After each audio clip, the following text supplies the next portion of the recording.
السلام عليكم ورحمة الله تعالى وبركاته. وصفة اليوم هي رايحين نديرو ميني كيك. عندي هذا السيليكون شكله روعة تحفة. شوفوا شكله، يعني الحبة شوية كبيرة وروعة. يعني راح نديروها اليوم، راح نديرو القاعدة تاعو، راح نديرو لاجينواز هي الأولى، وبعدها نكملو تشوفوا معنا تحضير الكريمة. أنا الآن هناخد بيضتين في لاجينواز، عفوا ناخد بيضتين. بسم الله. وبعدها نصف كأس من السكر، يعني مش نصف كامل، لكن انا راح ناخد قيمة ملعقتين ونصف فقط من السكر. ما ناخدوش يعني كمية كبيرة، لانه خاصة الجنواز راح نديروا لها الشربات فيها السكر وفيها ايضا ها هي، عفوا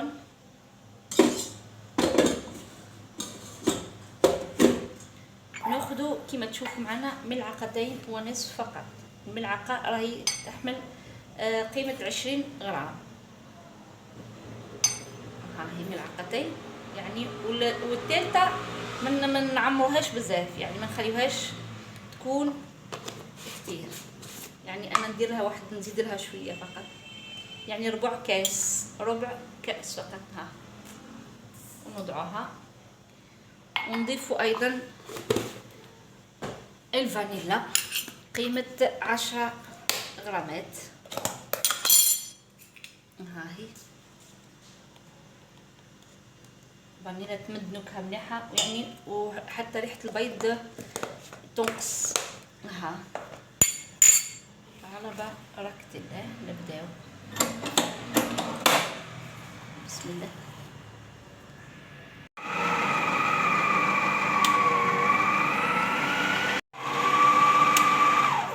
ضربناها قيمة 7 دقائق كما شفتوا معنا، عفوا. نضيف لها الآن نصف كأس من الزيت، وبعد دقيقة أو دقيقتين يعني تزيد نخليوها تخفق جيد، نضيفوا لها أيضا نزيدوا لها نصف كأس من الحليب، وخليوها تزيد ضرب مليح. بعد ما خفقنا البيض كما شفتوا مليح وضفنا له الحليب، الآن راح نضيف الطحين. عندي أنا كاس وربع، يعني مش هو كاس ونصف كاملة.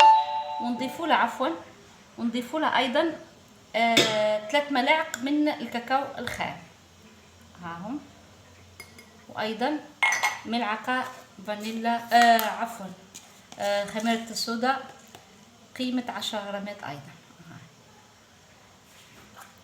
نخلط المكونات مع بعضها البعض، وبعدها نضيفوها للخليط المكونات كاملة. هاي كلها على بعضها، المواد جافة مع بعضها كاملة، ونبداو نضيفوها لهنا. نغربلو اي الطحين اي الفرينة على 3 دفعات، يعني ما نديروش الطحين كامل مع بعضه البعض. احنا نغربلوه باش ما تكونش فيه حبيبات هكا، تكون باش ما تفسدليش. ها هي حتى الكاكاو ايضا نجيبو من نصف كيما هكا وندورو، يعني نقومو بهذه العمليه هكا. نوضعو الكميه كامله، ومن بعدها قبل ما نوضعوها في الفرن تشوفوها معنا. وضعنا الخليط تاعنا لاجينواز تاعنا، وضعناها في صينيه الفرن 30 على 40. نوضعوها كما قلت لكم في الفرن على درجه الحراره 180، ما تعديش 10 دقائق، ونحيوها. ومن بعد شوفوا معنا الكريمه كيفاش نصنعها. بعد ما صنعنا لاجينواز انا حطيتها تبرد. الان نبداو نحضروا الكريمه. انا عندي لا جيلاتين، راح ناخذ منها ملعقتين اي قيمه 40 غرام لا جيلاتين. ها هي ملعقتين كبار كما تشوف معنا. نضيفوا لها كميه قليله من ماء دافي، كميه قليله فقط. ها هي نخليوها نحركوها، نخليوها يعني تذوب، وبعدها نصنعوا منها الكريمة، يعني نخلطها مع الكريمة كما شفتوا معنا بهذا الشكل. سنضيف لها قطعة قليلة جدا من الماء، نضعها كما قلت لكم على جنب، وبعد نضيفها للكريمة نصنع بها الكريمة. ها هي ناخذ قيمة كأسين من الكريمة السائلة. ها هي أنا 1 لتر راح ندي منه قيمة 2.5 كأس. هاي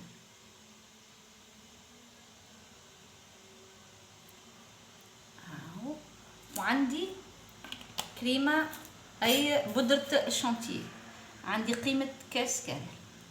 ندعو نخلطوا المكونات مع بعضها، نخليوها تخفق مدة شوية. بسم الله، على الأقل قيمة 6 و7 دقائق.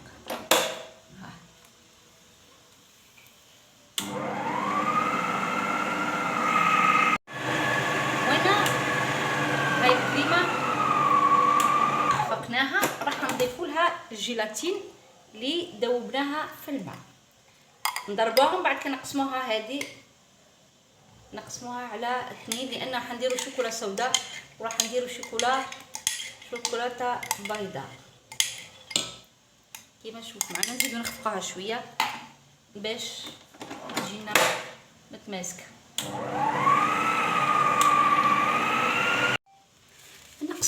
عفوا، انا قسمت الخليط الكريمه على 2، لان كما قلت لكم راح ندير شوكولا. الان راح نضيف لها الشوكولا البيضاء قيمه 100 غرام كما تشوفوا معنا. هاي نضربها شويه حتى نتخلط الشوكولا ايضا مليح، والشوكولا السوداء ايضا خلطها يعني باش يقعدوا عندي الشوكولا السوداء والبيضاء الاثنين. هاي نكملوهم وتشوفوا معنا.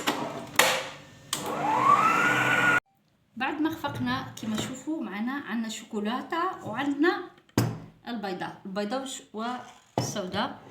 جبنا سيليكون، نضعوا الكميه كما تشوفوا معنا. راح نبداو بالشوكولا البيضاء بهذه الطريقه، نضعوا كميه كبيره يعني باش تكون على نديروها بهذا الشكل على السطح. لازم تكون بهذه الطريقه. ها هي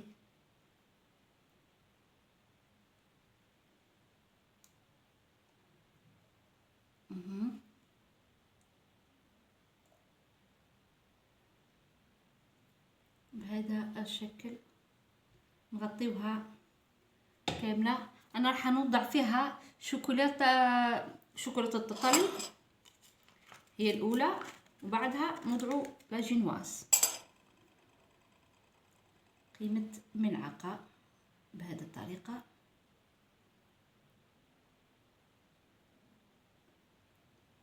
وبعدها كما شفتوا معنا انا لا جينواز ها هي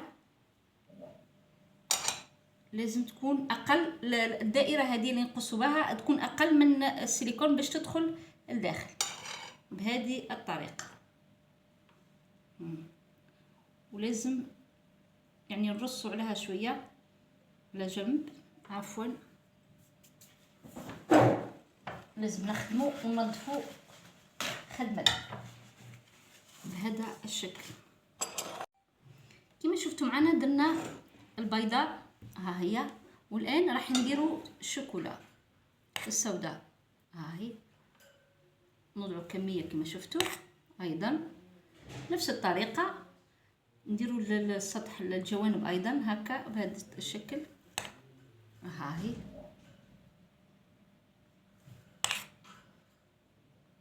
نديروا كميه كبيره.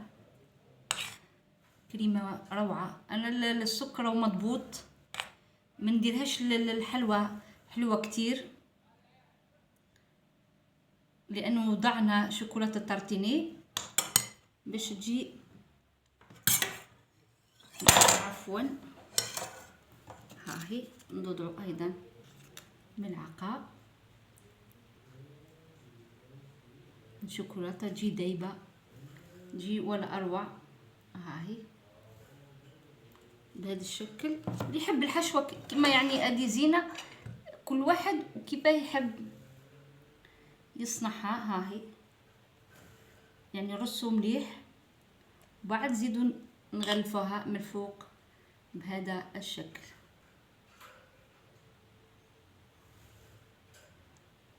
ما كترش كتير لكن نديروها عفوا. ها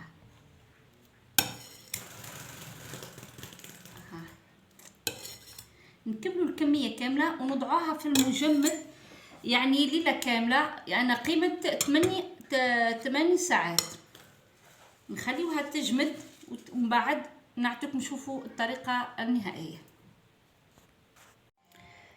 ها هي خرجناها من الثلاجه بعد ما خليناها مده طويله، انا خليتها 12 ساعه واني خرجتها من المجمد. الان راح تشوفوا معنا كيفاه نديروها بالسيليكون.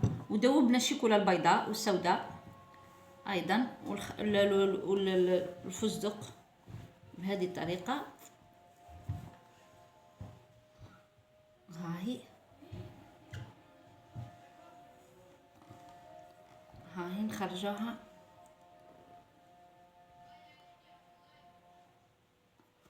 الحبه شكلها روعه. ها هي هنا نضعوها بهذه الطريقه. تشوفوا معنا باش نغلفوها عفوا.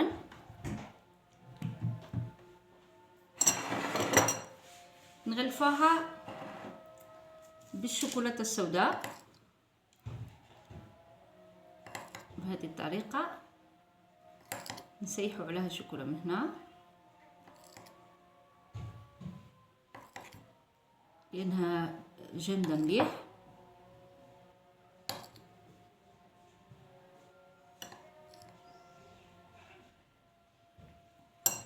هاي نكملوا الحبه كامله ندوروها.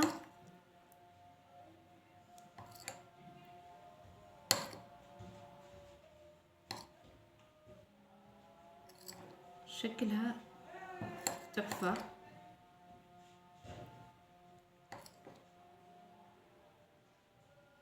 جامده هي ايضا. هاهي نكملوها.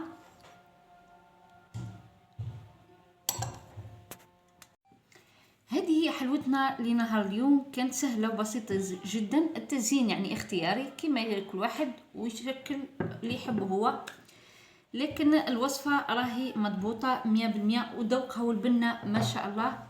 فضلا منكم وليس امرا الاشتراك بالقناه والضغط على زر لايك وتفعيل الجرس ليصلكم منا كل جديد. والسلام عليكم ورحمه الله تعالى وبركاته.